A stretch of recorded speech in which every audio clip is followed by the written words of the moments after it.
Sunday സാലോമിലേക്ക് സ്വാഗതം. ഞാൻ Jose John Mallikassery.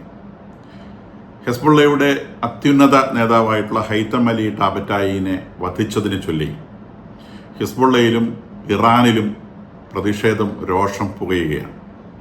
ഇതിൻ്റെ പേരിൽ ഇസ്രായേലിനെ കത്തിക്കണം എന്നാണ് ഇറാൻ റവല്യൂഷണറി ഗാർഡ് ആവശ്യപ്പെടുന്നത്. കൂടാതെ ഹെസ്ബുള്ളയും ഏതെങ്കിലും തരത്തിലുള്ള ഒരു പ്രതികാരം ഇതിൻ്റെ പേരിൽ നിർവഹിച്ചില്ലെങ്കിൽ അവരുടെ വലിയ നേതാവായ ഹൈത്തം അലി ടാബറ്റായിയോടുള്ള വലിയ ഒരു നന്ദികേടായി പോവും എന്ന് വിചാരിച്ചുകൊണ്ട് അവർ തിരിച്ചടിക്ക് തയ്യാറെടുക്കുന്നു എന്നുള്ള വാർത്തകളും പുറത്തു വരുന്നുണ്ട്.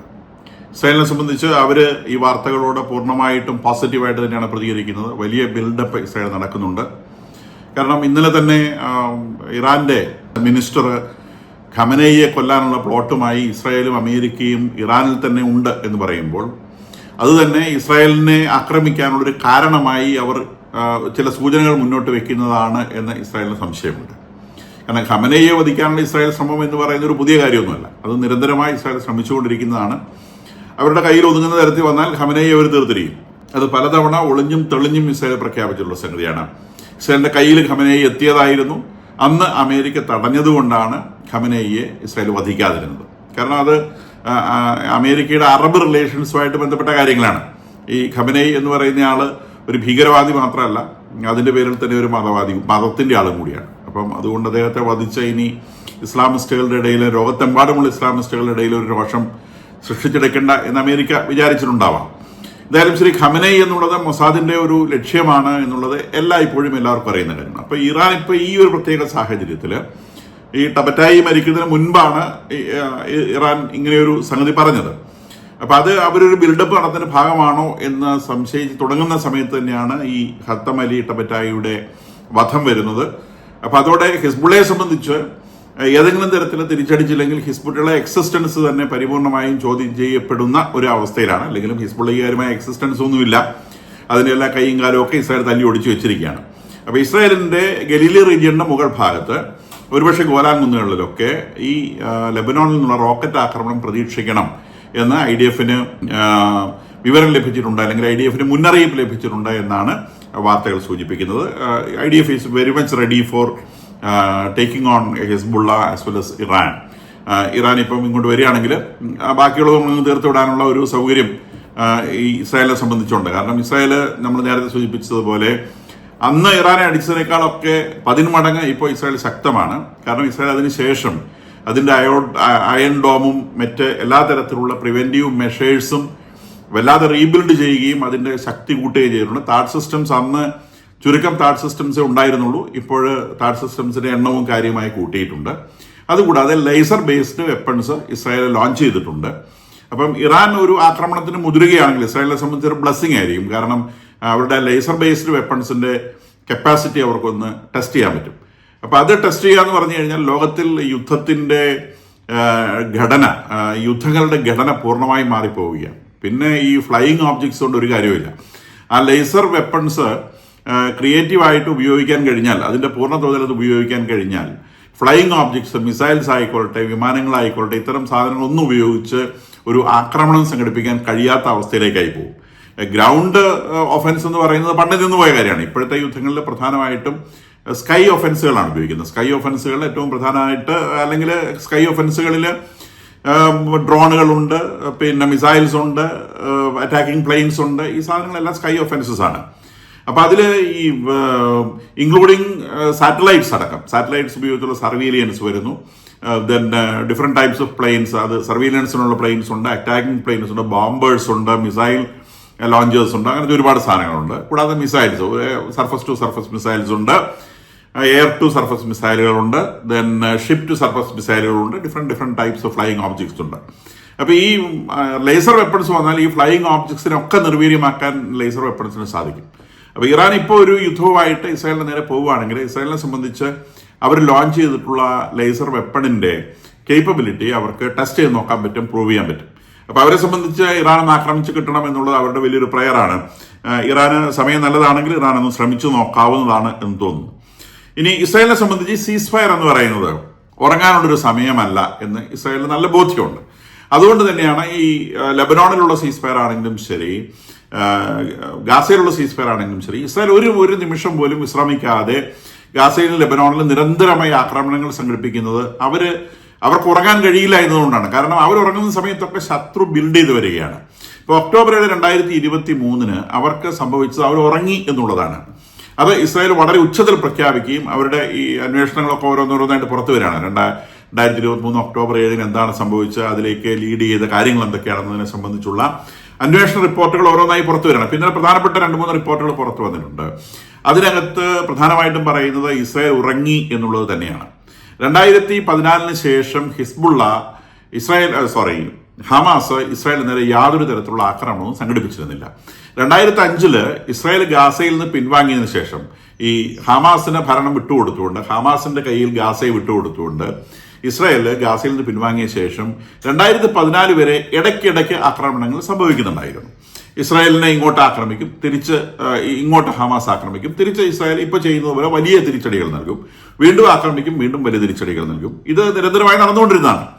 2014 ഇതിനൊരു ഫുൾ സ്റ്റോപ്പ് ആവുകയും 2018 ശേഷം 2017 ശേഷം ഹമാസിന്റെ ഭാഗത്ത് യാതൊരു തരത്തിലുള്ള പ്രകോപനങ്ങളും ഉണ്ടായിരുന്നില്ല എന്ന് മാത്രമല്ല, ഹമാസ് ഗാസയിൽ അതിന്റെ ഭരണം ഒതുക്കാൻ, അത് പിടിമുറുക്കാൻ ശ്രമിക്കുകയാണ് എന്നുള്ള സൂചനകൾ നൽകത്തക്ക രീതിയിൽ അത് പെരുമാറുകയും ചെയ്തു. അപ്പം ഹമാസിനെ വാച്ച് ചെയ്യുന്നുണ്ടായിരുന്നു.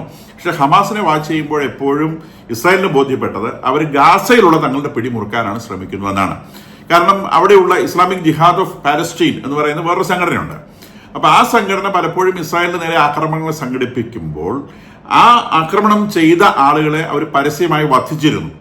വെള്ളിയാഴ്ച പള്ളിയിൽ തൂക്കിക്കൊല്ലുക, ഇസ്രായേലിനെ ആക്രമിച്ചു എന്നതിന് പേരിൽ വെള്ളിയാഴ്ച പള്ളിയിൽ തൂക്കിക്കൊല്ലുക, പിന്നെ പരസ്യമായിട്ട് വെടിവെച്ച് കൊല്ലുക മുതലായ ശിക്ഷാ നടപടികൾ ഇസ്ലാമിക് ജിഹാദ് ഓഫ് പാലസ്റ്റീനിന്റെ പ്രവർത്തകർക്ക് നേരെ പരസ്യമായി അവർ നടത്തിയിരുന്നു. അത് ഇസ്രായേൽ ഡ്രോണുകൾ പലപ്പോഴും അത്ര സീനുകൾ ഒപ്പിയെടുത്തിട്ടുണ്ട്. ഈ ഇസ്രായേലിന് നേരെ റോക്കറ്റ് അയച്ച ഇസ്ലാമിക് ജിഹാദ് ഓഫ് പാലസ്റ്റീന്റെ പ്രവർത്തകരെ ഇവർ പരസ്യമായി തൂക്കിക്കൊല്ലുന്നതും വെടിവെച്ച് കൊല്ലുന്നതും ഫ്രൈഡേ പ്രയറിന് ശേഷം അത് ഇസ്രായേൽ കണ്ടിട്ടുണ്ട്.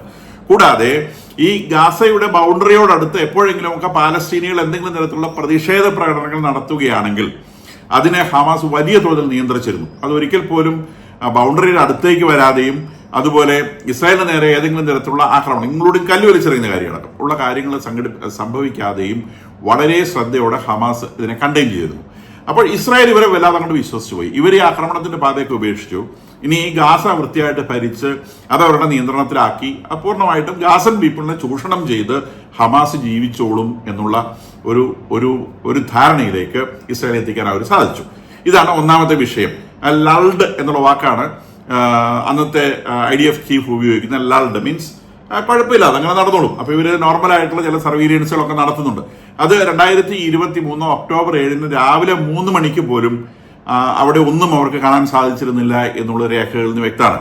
പക്ഷെ ഏതാനും ആഴ്ചകൾക്ക് മുൻപ് ഒരു ജൂനിയർ ലേഡി ഓഫീസർ ഈ ഹമാസിന്റെ ട്രെയിനിങ് പാറ്റേണിൽ വ്യത്യാസം വന്നിട്ടുണ്ട് എന്ന് ഇവരുടെ ഉന്നത നേതൃത്വം സൂചിപ്പിക്കുകയുണ്ടായി. പക്ഷെ ഉന്നത നേതൃത്വം അത് ഗൗരവമായി എടുത്തില്ല. ഇവരുടെ ട്രെയിനിങ് പാറ്റേണിൽ ഒരു അറ്റാക്കിനുള്ള ശ്രമം കാണുന്നുണ്ട്, ഒരു മെയിൻ്റനൻസ് അല്ല, ഒരു ഒഫൻസീവ് ആയിട്ടുള്ള ഒരു ട്രെയിനിങ് പാറ്റേൺ ഇവർ ചെയ്യുന്നുണ്ട് എന്നുള്ളത് ഒരു ജൂനിയർ ഓഫീസറുടെ ശ്രദ്ധയിൽപ്പെട്ടിരുന്നു. ലേഡിയാണ്. അവരത് ഹയർ ഓഫീഷ്യൽസിന് മുൻപ് വെച്ചിരുന്നു. പക്ഷെ അവർ ഇഗ്നോർ ചെയ്തു. അത് ഇഗ്നോർ ചെയ്തതിന്റെ ഫലമാണ് അവസാനം ഇത് കിട്ടിയത്. ഇതൊക്കെ മുൻപ് പോയ കാര്യങ്ങൾ അനലൈസ് ചെയ്ത് നോക്കുന്നതെന്ന് പറയുന്നതാണ്. അതുകൂടാതെ ഹമാസ് 2017 മുതൽ വലിയ തോതിൽ ഇസ്രായേൽ പട്ടാളക്കാരുടെ സോഷ്യൽ മീഡിയ പ്ലാറ്റ്ഫോമുകളിൽ നുഴഞ്ഞു കയറി. അവരുടെ വാട്സാപ്പ് ഗ്രൂപ്പുകളിൽ അതുപോലെ ഫേസ്ബുക്ക് അക്കൗണ്ടുകളിലൊക്കെ നുഴഞ്ഞു കയറിയിട്ട് ഈ പട്ടാളക്കാർ തമ്മിലുള്ള കമ്മ്യൂണിക്കേഷൻ ഇവർ വലുതായിട്ട് ചോർത്തിയെടുത്തു. ഈ പട്ടാളക്കാർ തമ്മിലുള്ള കമ്മ്യൂണിക്കേഷൻ പലപ്പോഴും ടെക്നിക്കൽ ആയിട്ടുള്ള കമ്മ്യൂണിക്കേഷനാണ്. അത് നമ്മളിന്ന് ഉപയോഗിച്ച ടാങ്ക്, പ്രത്യേകിച്ചും അതിൽ ട്രെയിനീസ് ആയിട്ടുള്ള ആളുകൾ അതെങ്ങനെയാണ് അത് ഓപ്പറേറ്റ് ചെയ്യുക, അതെങ്ങനെയാണ് ഇത് ഓപ്പറേറ്റ് ചെയ്യുക, ഇങ്ങനെയുള്ള കാര്യങ്ങൾ ഇവർ അങ്ങോട്ടും ഇങ്ങോട്ടും ചാറ്റ് ചെയ്യുന്നത് മുഴുവൻ ഫേക്ക് ഐഡന്റിറ്റി ഉപയോഗിച്ച് ഈ വാട്സാപ്പ് ഗ്രൂപ്പുകൾ കടന്നു കയറി ഇവർ ചോർത്തിയെടുക്കുന്നുണ്ടായിരുന്നു. ഏകദേശം 2000-ഓളം ആളുകൾ വരുന്ന ഹമാസിന്റെ ഒരു ഗ്രൂപ്പാണ്, ടെക്നിക്കൽ ഗ്രൂപ്പാണ് ഈ പണി ചെയ്തിരുന്നത്. ഇവര് വസിച്ചിരുന്നത് ഗാസ സിറ്റിയുടെ അടിയിലുള്ളൊരു തുരങ്കത്തിലാണ്. ആ തുരങ്കത്തിന് അവർ പേരിട്ടിരുന്നത് പെന്റഗൺ എന്നാണ്. കാരണം അതായിരുന്നു ഹമാസിന്റെ ബ്രെയിൻ. അവിടെ നിന്ന് ഈ സോഷ്യൽ മീഡിയ മെസ്സേജസ് മുഴുവൻ ഇവര് പിടിച്ചെടുത്ത് ഇതിന്റെ സർവീലൻസ് യൂണിറ്റുകൾ, ഈ ഗാസയുടെ നേരെ വെച്ചിട്ടുള്ള സർവീലൻസ് യൂണിറ്റുകൾ എവിടെയൊക്കെയാണ് സ്ഥാപിച്ചിട്ടുള്ളത്, അതിന്റെ ഓപ്പറേറ്റിംഗ് സിസ്റ്റം എന്താണ്, കൂടാതെ അവരുടെ ടാങ്കുകൾ, അവർക്ക് വളരെ പ്രധാനപ്പെട്ട ഒരു ഏറ്റവും മോഡേൺ ആയിട്ടുള്ള അവരുടെ മർക്കാവ മാർക്ക് 4 എന്ന് പറയുന്ന ഒരു ടാങ്ക് ഉണ്ട്. ആ ടാങ്കിന് ആർക്കും അറിയാത്ത ഒരു ഡിവൈസ് ഉണ്ട്, അതിനെ കിൽ സ്വിച്ച് എന്നാണ് പറയുന്നത്. Kill switch. ആ സ്വിച്ച് ഓഫ് ചെയ്ത് കഴിഞ്ഞാൽ പിന്നെ ആ ടാങ്ക് പ്രവർത്തനരഹിതമാകും. അത് ഒരു തരത്തിലും പിന്നെ അത് ഉപയോഗിക്കാൻ പറ്റില്ല. അപ്പൊ ശത്രുവിന്റെ കയ്യിൽ ഈ ടാങ്ക് പെട്ടുപോകുന്നു എന്നൊരു സാഹചര്യത്തിൽ അവരത് ഇസ്രായേലിന് നേരെ ഉപയോഗിക്കാതിരിക്കാൻ വേണ്ടിയുള്ള ഒരു സ്വിച്ചാണ് കിൽ സ്വിച്ച് എന്ന് പറയുന്നത്. അപ്പൊ ആ സ്വിച്ച് അത് വളരെ സീക്രട്ട് ആയിട്ടുള്ള സാധനമാണ്. അത് ഓപ്പറേറ്റ് ചെയ്യുന്ന ആൾക്ക് മാത്രം അറിയുന്നതാണ്. പക്ഷെ ഇവര് ഈ ഇങ്ങനെ വാർത്തകൾ ചോർത്തിയെടുത്തതിനിടയിലൂടെ ഈ ടാങ്കിന്റെ കിൽ സ്വിച്ചിനെ കുറിച്ചുള്ള ഡീറ്റെയിൽസ് അടക്കം ഇവരെടുത്തിരുന്നു. ഇതൊക്കെ അടുത്ത കാലത്ത് തുരങ്കങ്ങൾ പരിശോധിച്ച സമയത്ത് കിട്ടിയ ഡോക്യുമെന്റ്സിൽ നിന്നാണ് ഇസ്രായേലിന് കാര്യങ്ങൾ മനസ്സിലായത്. അപ്പൊ ഇവര് അന്ന് ഗാസയിൽ കടന്നു കയറിയ ഉടനെ ആദ്യം ചെയ്തത് ഈ ടാങ്കുകളുടെ കിൽ സ്വിച്ചുകൾ ഓപ്പറേറ്റ് ചെയ്ത് വെക്കുക എന്നുള്ളതാണ്. അതുകൊണ്ട് ഇസ്രായേലിന് ഇവരുടെ നേരെ ടാങ്കുകൾ ഉപയോഗിക്കാൻ പറ്റില്ല. അപ്പൊ ഇവരുടെ പ്ലാൻ അനുസരിച്ച് ഈ കിൽ സ്വിച്ച് ഓഫ് ചെയ്ത് കഴിഞ്ഞാൽ അത് പിന്നെ അത് ഓണാക്കിയിട്ട് ഇസ്രായേലിനെതിരെ ഉപയോഗിക്കാൻ കഴിയുമെന്നൊരു ധാരണ ഇവർക്കുണ്ടായിരുന്നു. പക്ഷേ കിൽ സ്വിച്ച് ഓഫ് ചെയ്ത് കഴിഞ്ഞാൽ അത് ഓണാക്കാൻ കഴിയില്ല.